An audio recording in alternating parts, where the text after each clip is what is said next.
Fear of failing again, fear of not being strong enough, fear of losing more than you've lost already. If fear has kept you from trying, from starting, from hoping, this video is for you. Because here is the truth. Fear doesn't have to disappear for you to move forward. You don't need to be fearless. You just need the right strategies. And today, I'm giving you some practical research-based ways to take actions even when fear is paralyzing you. This is not positive toxicity. This is not believe in yourself and that is it. No, we're actually looking at real strategies for real fear that can help us move forward regardless of fear being present. Let us go.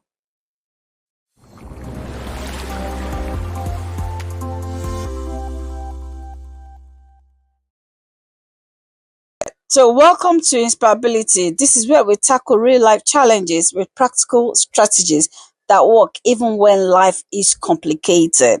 I am Ruby, and whether you're managing chronic illness, disability, or just trying to move forward after major loss, this channel is for you. Why don't you hit that subscribe button if you've not already done so? Turn on notifications and let's dive into how to move forward despite fear. I said despite because we're not saying move around it. We're not saying move without it. We're saying move despite fear. I want to begin by us looking at why fear is essentially intense for us. So I want us to acknowledge something very crucial, something very important. If you've experienced significant loss, maybe of health, of ability, independence, identity, any form of loss that is very, very major, very significant, this is actually through to you. And it's not just in your head. The fear of the loss, the fear that comes after such loss, they're not actually just in your head. It's actually genuine. It's based on real experience. And when someone who has never faced such major losses then say to you, oh, just get on with it, or what's the worst that could have happened? It's very easy for them to say, isn't it? Because they've not gone through what you have gone through. They don't know what the worst is or what the worst could have been to you, but you do. You've already lost something, maybe a lot. And now fear says, I've already lost so much. What if I lose more? And I do understand that. I get that completely. What if I try and fail publicly? What if I'm not capable anymore? What if my body betrays me again? These aren't irrational fears. They are actually based on lived experiences, your lived experience. And it's very, very tangible for you to feel this way. And because they're your lived experience, they're very hard to dismiss. You've gone through them, you've known what you felt, and now you're still feeling about that situation currently. But yes, what I need you to understand, just because your fear is real doesn't mean it gets to help you make all decisions afterwards. So you've experienced the loss. Yes, you've gone through a lived experience, but because this is real does not mean everything you do now should be based on what you've lost, the fear from that experience. Fear is now the information. It's not a stop sign, it's a caution sign. And we need to be aware of this. So I'm going to repeat it again. It's not the stop sign. It shouldn't be. It should actually be the caution sign. It's your brain trying to protect you, and we all do need such protection. This is not bad at all. But the protection can actually go too far. It can get so far to the point that it begins to imprison you, and you're not then able to do anything at all. So today, we're going to learn how to honor the fear, assess its reality, then look at it very realistically, and then move forward strategically. Yes, the fear is there. We're going to acknowledge it. We're going to have a proper assessment of it, very realistic assessment of it. And we're going to find strategic ways of moving despite those fears being present. It's not about being reckless.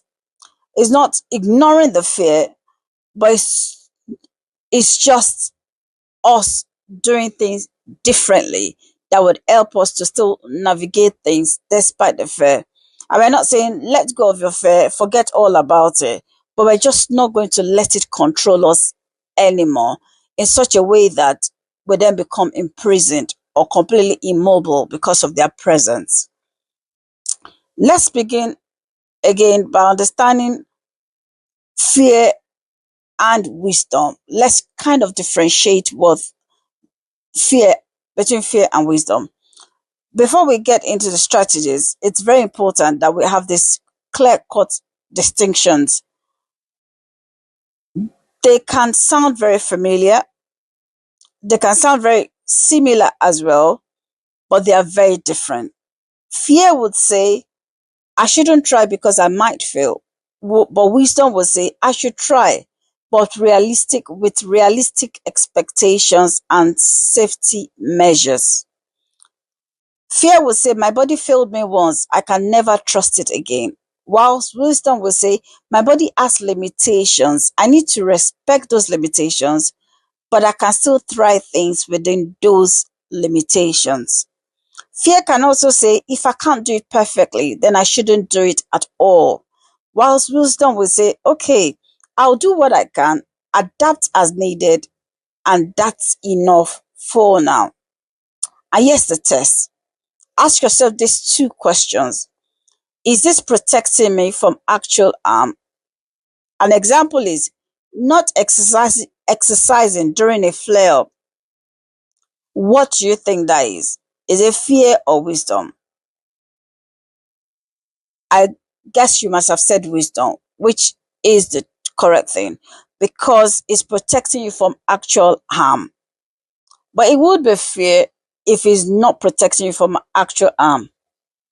Another one is question is this stopping me from potential growth?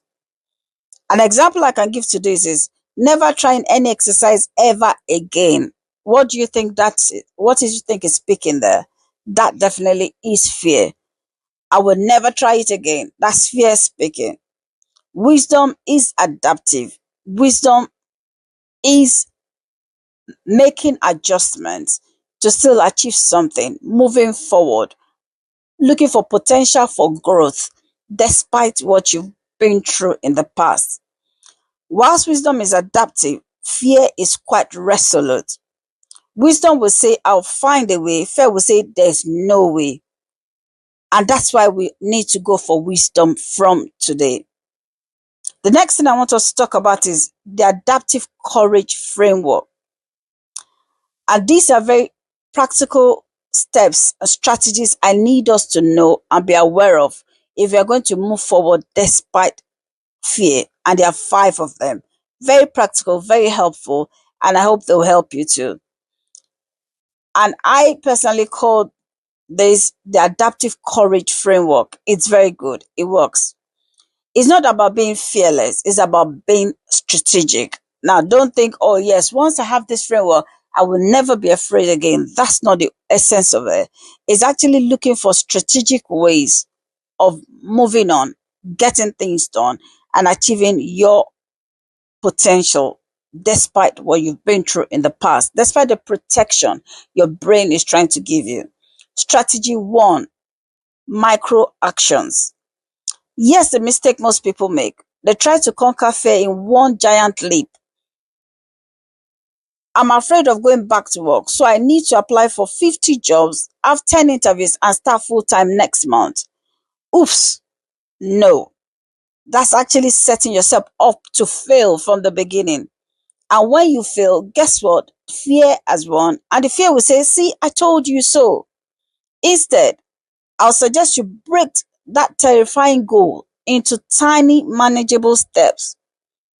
An example is, if you have fear of returning to work after maybe a disability or a chronic condition, a new diagnosis, or a loss, instead of jumping straight to get full-time job, here's what micro actions will look like. Micro action 1, update your resume, your CV. Low stakes and it's doable. Spend some time, do that. Micro action 2, research remote job opportunities. just research, no commitment at this point. Micro action 3 is apply to one job as practice. You're not expecting to get it, you're just testing the process, you're testing the waters here.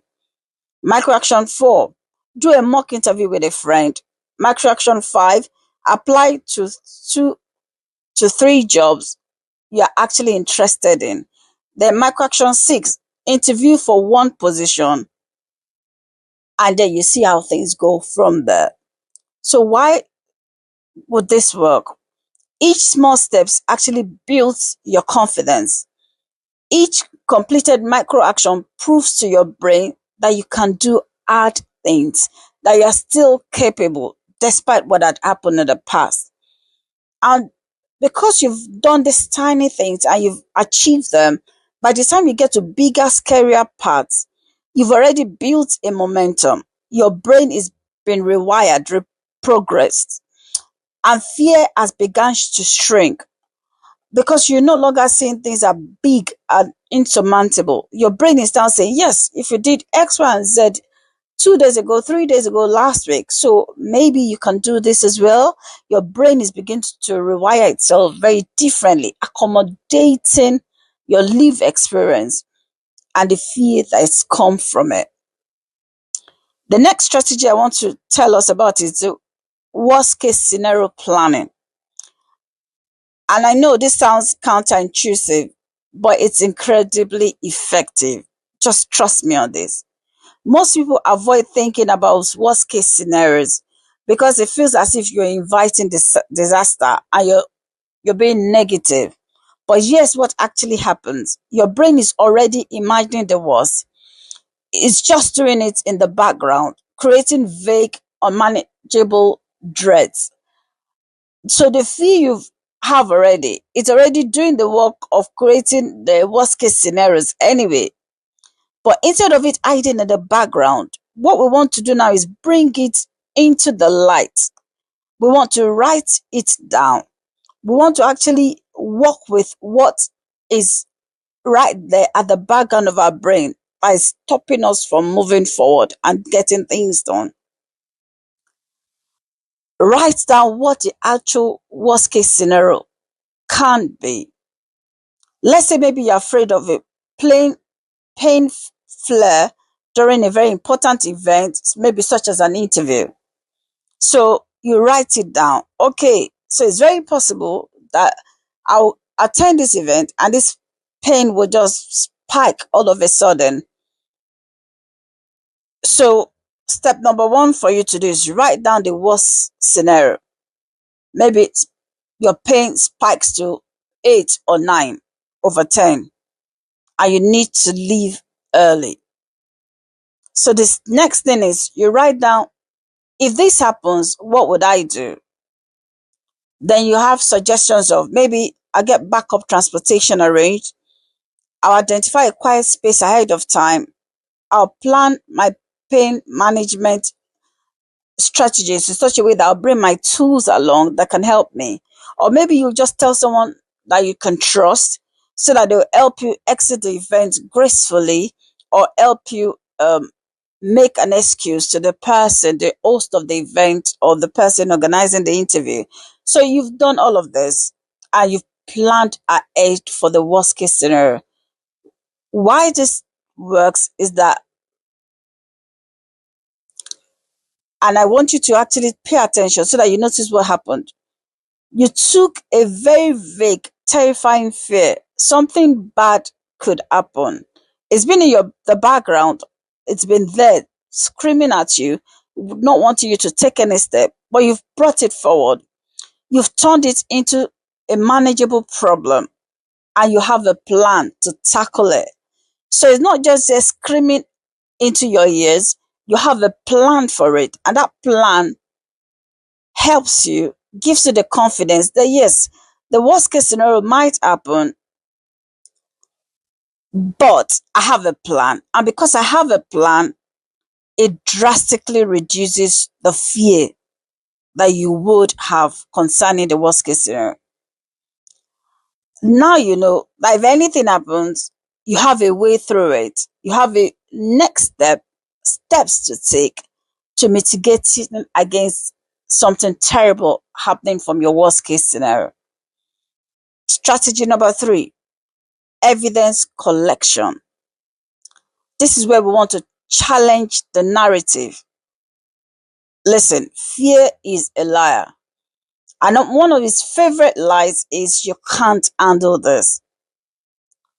But you know what? You can. Yes, you might not believe me right now, but trust me on this, you can. And let's prove that you can. So right now, I want you to create a list called I've done hard things before. I have done hard things before list. Write down every difficult thing you've survived, everything you can remember, every challenge you've overcome, every time you thought that you couldn't and you did it. I want you to write everything you can remember down. Examples are: I survived my diagnosis, I learned to use a mobility aid, I learned to use a wheelchair, I rebuilt my life after losing my career, I got through that pain flare-up that lasted 3 weeks, I advocated for myself when doctors dismissed me. Write as much as you can. I survived the loss of my spouse. I survived the loss of my child. I was able to get back to work after being homeless. Anything you've gone through and you were able to survive it, write all of it down as much as you can. So now, using this evidence, what do we do with this? So when fear tells you you can't handle this new challenge, oh, then start painting the worst case scenarios in your head. You pull out your list and you say, I want you to be very practical about this. You say it out loud to yourself. Actually, fear, here is the evidence. I survived, mention one of the things on your list. I handled, mention that difficult situation. I adapted to, measure that major loss that you've adapted to. And you then say, if I survive that, I can survive this. Evidence beats fear every time. If you keep doing this consistently, before you know it, your confidence level is so high that fear would have to literally excuse itself when you're trying to make decisions. The next thing I want us to talk about is actually something that it's quite radical. And I call it time boxing fear. We want to time box fear. I want you to give yourself permission to feel afraid. Now you have the permission. Feel afraid. All the fear you can think about, feel all of them. You're allowed to feel all of them. But just for 10 minutes. Only 10 minutes. The technique is you set a timer for 10 minutes. Feel the fear, everything fully in all its capacity. Make sure you feel everything you can about the fear. Acknowledge it, write about it, cry if you need to. Let it be as big as it can be. Everything about this fear, do it, acknowledge it. In those 10 minutes, do everything. Let the fear be the one in charge. But when that timer goes off, you say, okay, fear, I've heard you. Now I'm moving anyway. I want you to be very bold, very courageous, very practical about this. Say it out loud. 10 minutes over. Thank you, fear. I've heard you. But now it's time to move forward anyway. This works. And this does two things. It honors the fear, which paradoxically makes it less intense. It's been recognized, it's been honored. It also puts a boundary around it. So fear knows that it cannot run the entire day. It's allowed to run for just 10 minutes. And once that 10 minutes is over, that's it. Done, dusted. No more time to fear. It's time to move on now. You can be scared and still take actions. Both of these are true. Both can coexist. I'm afraid this won't work, and I'm going to try anyway. I'm worried I'll fail, and I'm going to give it my best shot. This is both and thinking instead of either and or. So you're both and that's your way of thinking. Both of them together, there's a and attaching the fear to what you're going to do next. It's not either or. Oh, the fear rules, and because the fear is ruling, you're incapacitated from making those moves. No, you're bringing the two together and merging them to get your results. You don't have to choose between fear and action. You hold on to both whilst moving forward. Strategy number 5, accountability and support. Breaking isolation. I want to tell you this. Fear thrives a lot in isolation. When you're alone with your fear, it speaks loud, it screams at you. It sounds like the absolute truth. It's so loud that you can hear nothing else at that time. But when you bring that fear into the community, into people, into other perspective, it shrinks.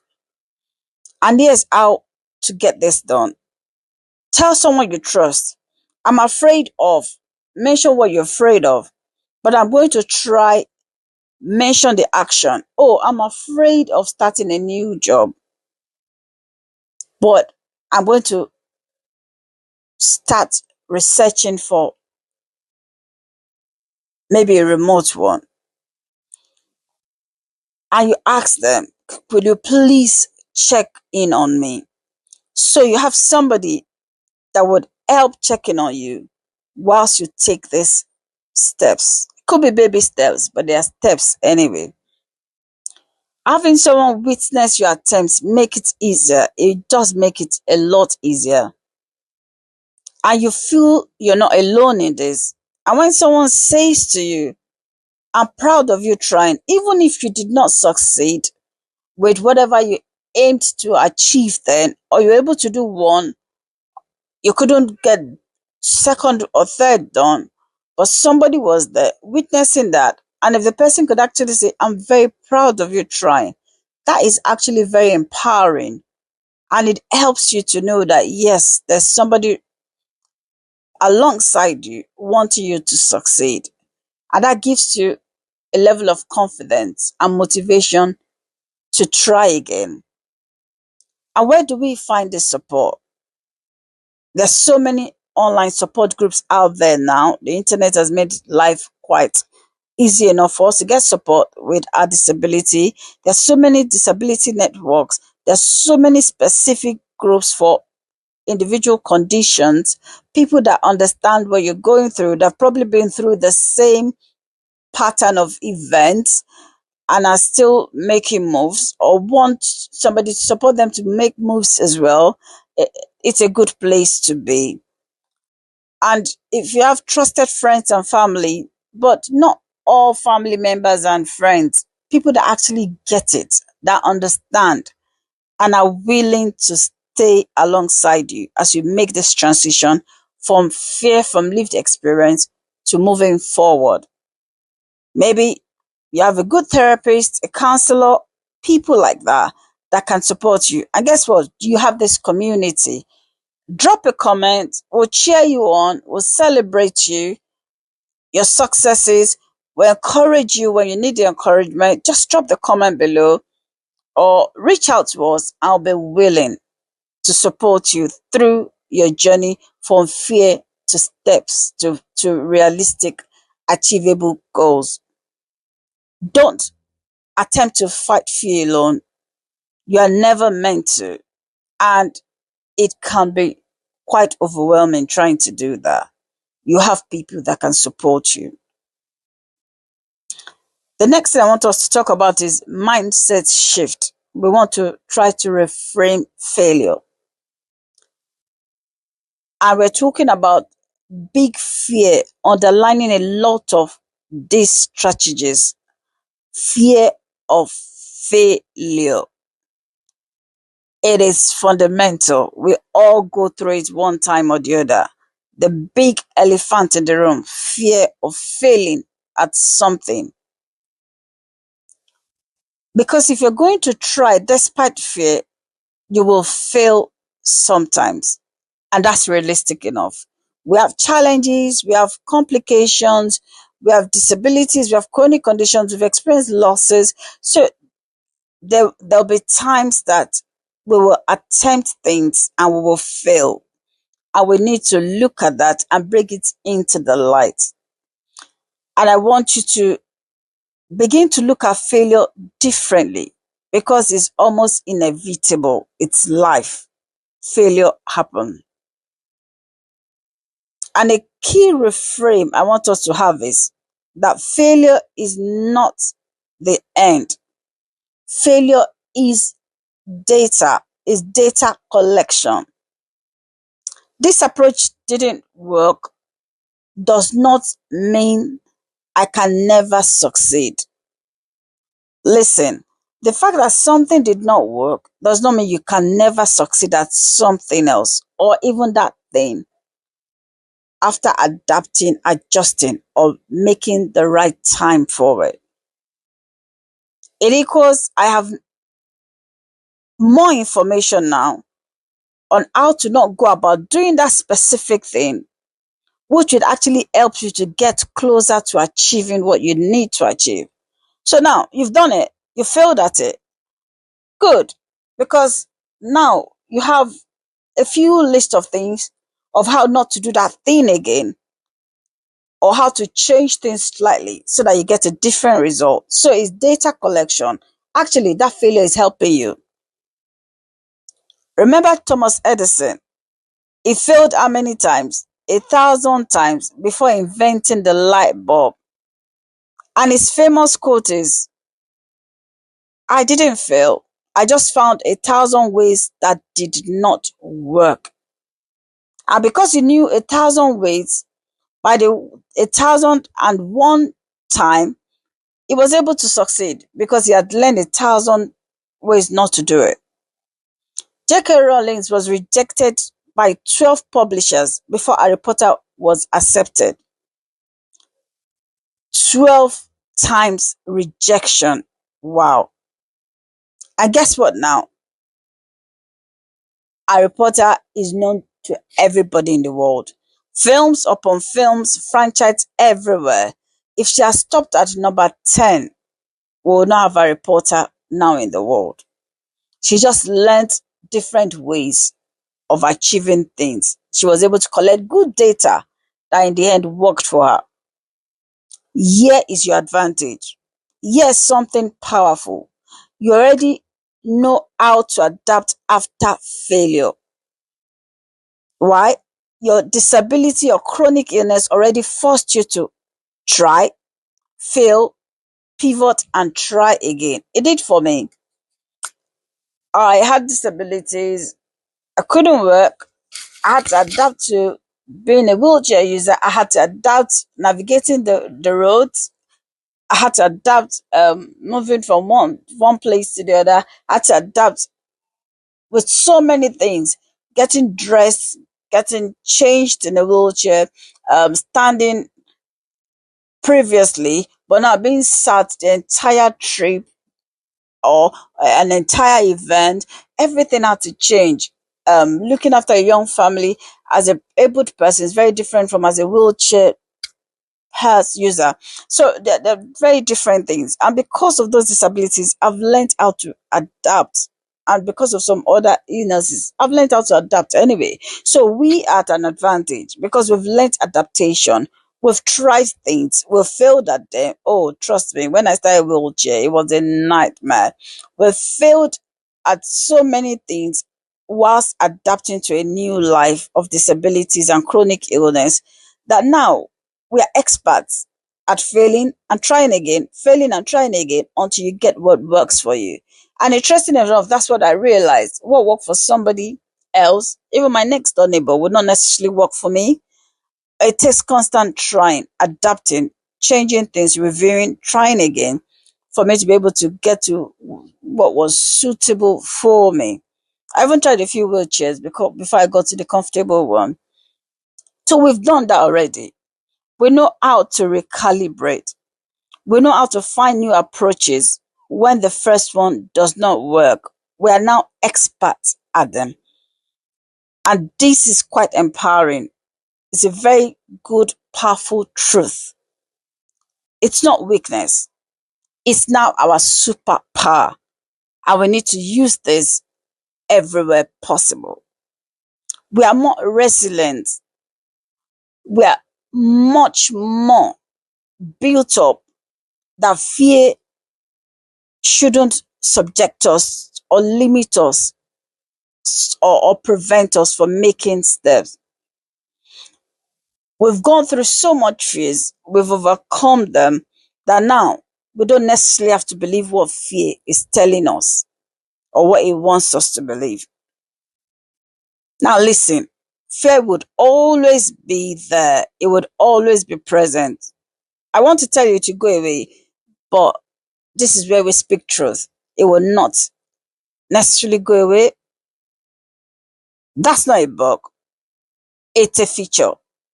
Fear is your brain trying to protect you. But we're glad it's protecting us. We don't just want it to make all of our decisions for us. We need to take the power back from fear and start making our own decisions ourselves. So every time you take one small action despite fear, you prove to yourself that, yes, and you tell yourself this, I'm braver than I think, I'm stronger than I feel, I'm more capable than fear wants me to believe. So yes, your action plan following this. Break scary goals into micro actions. Plan for worst case scenarios. This would help you reduce the fear drastically. Collect evidence of hard things you survived. Time box the fear. Remember, 10 minutes. After the 10 minutes over, you move. Fear has had its own show. It has its own recognition. It leaves you alone. You take steps, you move. You don't have to do this alone. There's support out there. Get support. And I want you to remember, you don't have to be fearless. You just have to be strategic. And you've got this. You're able to move. You're able to go despite the fear being present. So, all right. You know, I like assignments. So, here's your assignment for this video. Pick one micro action you're going to take this week. Just one. Something that scares you, but is small enough for you to actually get it done. Just one thing. Drop a comment below and tell us what it is. Let's acknowledge each other. Let's be accountable together so that we can move forward. Now, if this video gave you strategies that you can actually use, I want you to remember to hit the like button. And also remember to share with somebody who is stuck in their fear and it's kept them paralyzed and immobile for quite a while. Share it with them. Let them know that they can move despite the fear. Don't forget to subscribe. Turn on the notifications, because all year round, we're going to discuss practical steps that can help us live very fulfilling lives despite life complications, life challenges, disabilities, losses, diagnosis, chronic condition, whatever the challenges are. We're here to support one another to keep achieving the best.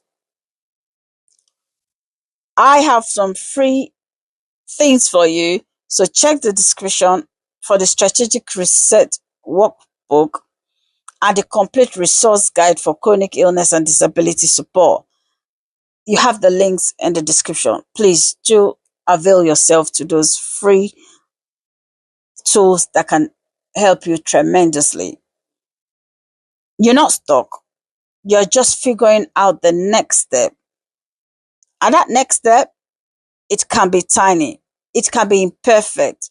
It can be scary, but it's still a step forward. So I want you to take those steps anyway. I am Ruby. This is InspireAbility. And we're not just adapting, we are thriving. We have the opportunity to be uniquely ourselves in this community. See you in the next one, but I leave you with this. Fear doesn't have to stop you. You just need the right strategies. Keep moving forward. You have the strategies, use them. You will get the results you're aiming for. Take care. I'll see you next time. Bye for now. Bye.